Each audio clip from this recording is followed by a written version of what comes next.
प्रधानमंत्री फसल बीमा योजना की शुरुआत 2016 में की गई थी। एक राष्ट्र एक योजना पीएमएफबीवाई का शुभारंभ।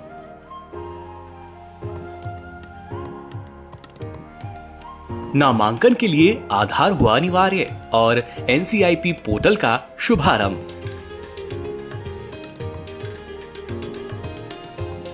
सीसीई एग्री ऐप का शुभारंभ और किसानों को अधिकतम लाभ के लिए दावा गणन का फॉर्मूला बदला।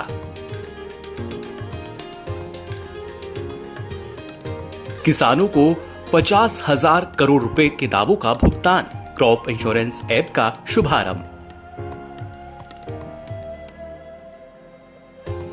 संशोधित पीएमएफबीवाई परिचालन दिशा निर्देशों का शुभारंभ और योजना में भाग लेना स्वैच्छिक हुआ।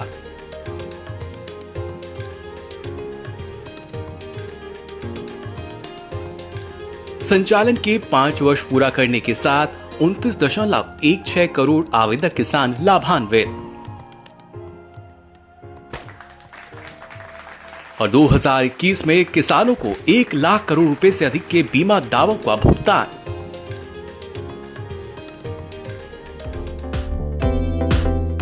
मुख्य रूप से इसके 4 मकसद हैं।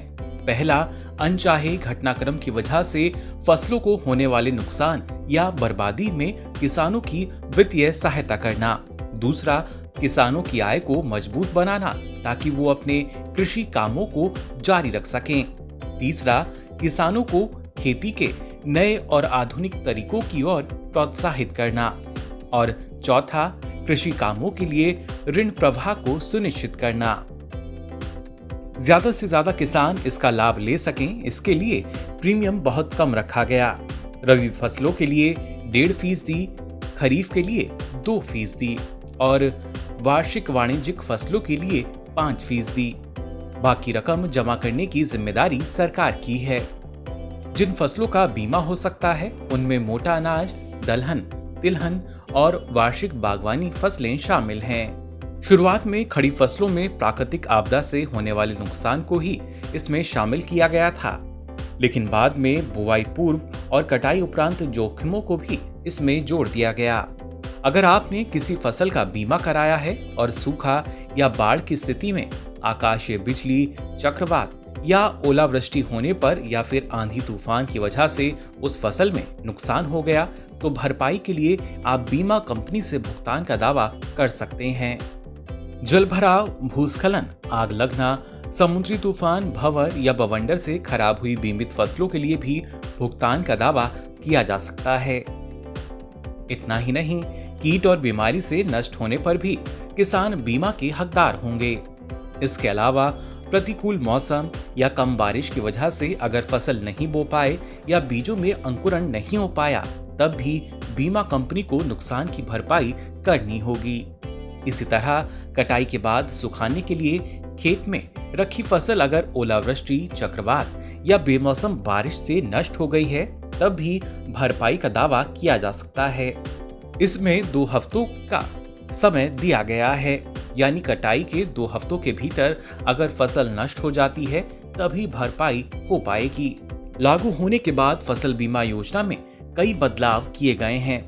ऐसे बदलाव जो योजना को और ज्यादा असरदार और पारदर्शी बनाते हैं। बदलाव के बाद दावों के भुगतान में देरी पर कंपनी की ओर से किसानों को 12% ब्याज भी मिलेगा। कई बार नुकसान के आकलन में देरी से भुगतान समय पर नहीं हो पाता। इस स्थिति से निपटने के लिए उच्च तकनीक का सहारा लिया जा रहा है, जिससे भुगतान में तेजी आई है। एक और राहत देते हुए नुकसान के बाद व्यक्तिगत दावों की सूचना देने के लिए 48 घंटों के बजाय 72 घंटे का समय कर दिया गया है। और सबसे बड़ी बात, बीमा इकाई क्षेत्र को घटाकर ग्राम या ग्राम पंचायत कर दिया गया है। सरकारी सब्सिडी पर कोई ऊपरी सीमा नहीं है। भले ही बाकी प्रीमियम 90% हो, इसे सरकार ही वहन करेगी। इससे पहले प्रीमियम दर पर कैपिंग का प्रावधान था, यानी अब किसानों को बिना किसी कटौती के पूरी बीमित राशि का दावा मिलेगा।